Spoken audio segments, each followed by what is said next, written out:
Hey everyone, I'm Jacob Z. Flores, and I'm excited to be here at the Novel Approach as part of Wilde City Press Week. I'd like to first thank you all for stopping by, for reading my blog post, and now for watching my video.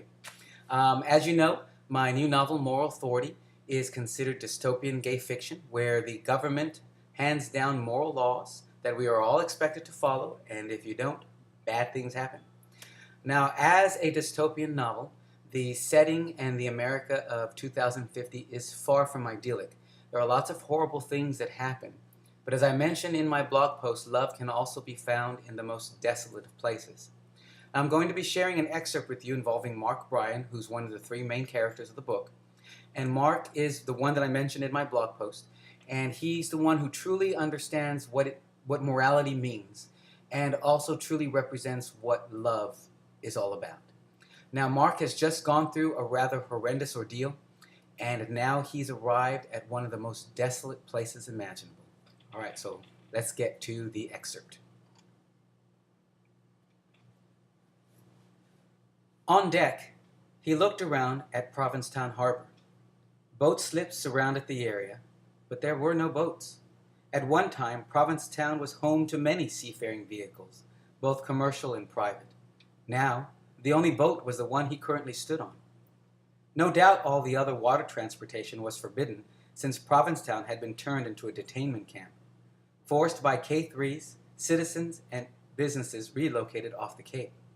The line of men in orange jumpsuits extended all the way down the pier toward a New England-styled building with white trim and a gray roof.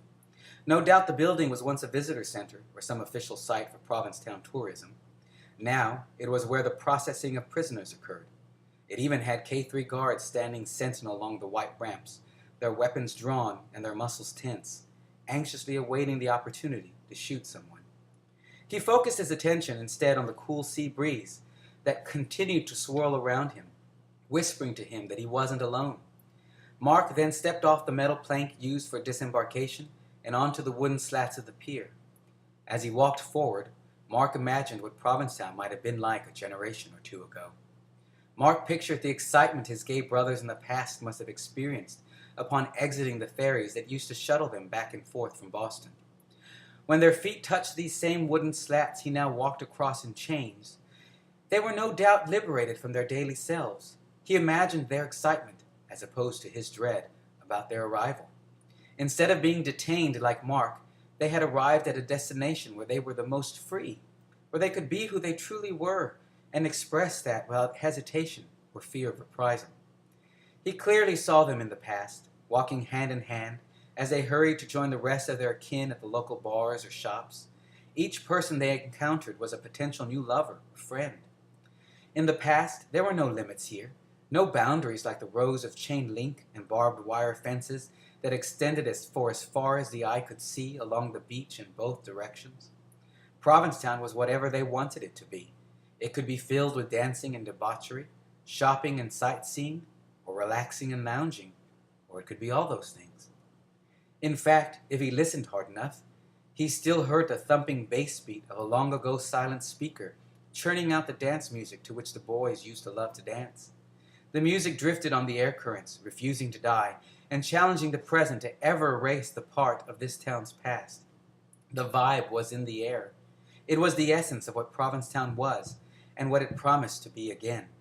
This was no doubt what he sensed while climbing out of the boat hold. It was the spirit of Provincetown, and the ghosts of his gay brothers from the past. They were here, they told him. They wouldn't be chased away. The line stopped, and a gunshot exploded from down the pier, drowning out the ghostly drumbeat.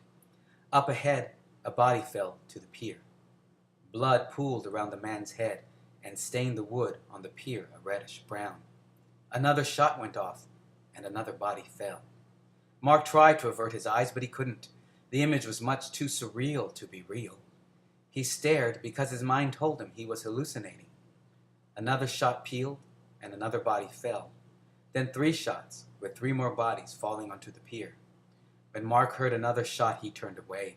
It was too much. He closed his eyes as another shot echoed through the sky, followed by another. He tried to listen for that bass beat again, to reconnect with the past, but it was impossible. All he heard were gunshots, and the awful thump of bodies falling onto the wooden slabs. Okay, so there's the excerpt.